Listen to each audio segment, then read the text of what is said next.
আগামী ২৮ সেপ্টেম্বর থেকে শুরু হতে যাচ্ছে ৫ দিনব্যাপী শারদীয় দুর্গোৎসব।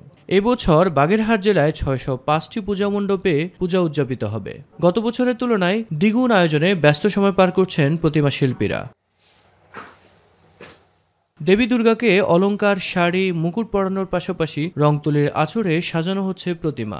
১৫০ শতাধিকেরও বেশি মূর্তি তৈরি করেছি এবং দেবদেবীর বিভিন্ন রূপ, বিভিন্ন অংশ আছে। উপজেলা নির্বাহী কর্মকর্তা এবং পুলিশ সুপার আমাদের এখানে সর্বতোভাবে দৃষ্টি রাখছে এবং আমাদের সার্বক্ষণিক তদারকি করছে এবং আমাদের এই বাড়তি আকর্ষণে তারা সর্বতোভাবে আমাদের সহায়তা করছে। পুজোকে ঘিরে এমন নান্দনিক আয়োজনে পরিবার পরিজন নিয়ে উৎসব উপভোগের অপেক্ষায় সনাতন ধর্মাবলম্বীরা। প্রতিমা দেখতে এসেছি, এখানকার প্রতিমা অনেকই সুন্দর হয়েছে। মার মন্দিরের প্রতিমাগুলো অনেক পছন্দ হয়েছে। এই মন্দিরে দুর্গা পূজা উদযাপন হবে, তাই দেখার জন্য আমি এখানে আসছি। আমি এই চণ্ডীবিটা মন্দিরে প্রতিমাগুলো দেখতে আসছি।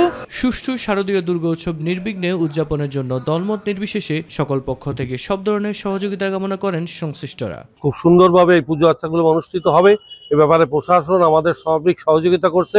সেই সাথে রাজনৈতিক দল বিএনপি, জামাত এরাও আমাদের সাথে সহযোগিতা করছে। হিন্দু সম্প্রদায়ের ভাই বোনদের সাথে থেকে তাদের এই দুর্গাপূজা উৎসবকে সুশৃঙ্খল এবং শান্তিপ্রিয়ভাবে করতে পারে, সে ব্যাপারে আমাদের সর্বাত্মক সহযোগিতা থাকবে। জেলার মোট ৬০৫টি পূজা মণ্ডপের মধ্যে ৯০টি মণ্ডপকে বিশেষ গুরুত্বপূর্ণ হিসেবে চিহ্নিত করে কঠোর নিরাপত্তা চাদরে আনা হয়েছে বলে জানিয়েছে প্রশাসন। সবার সাথে আমরা কমিউনিকেশনের মাধ্যমে এবং সবার সাথে আমরা কোঅর্ডিনেশনের মাধ্যমে আমরা এবারের শারদীয় দুর্গোৎসবটা উৎসবমুখর পরিবেশে গতবার যেমন হয়েছে এবারও যেন সেভাবেই পুজোটি সম্পন্ন হয়, তার জন্য আমরা সচেষ্ট করছি।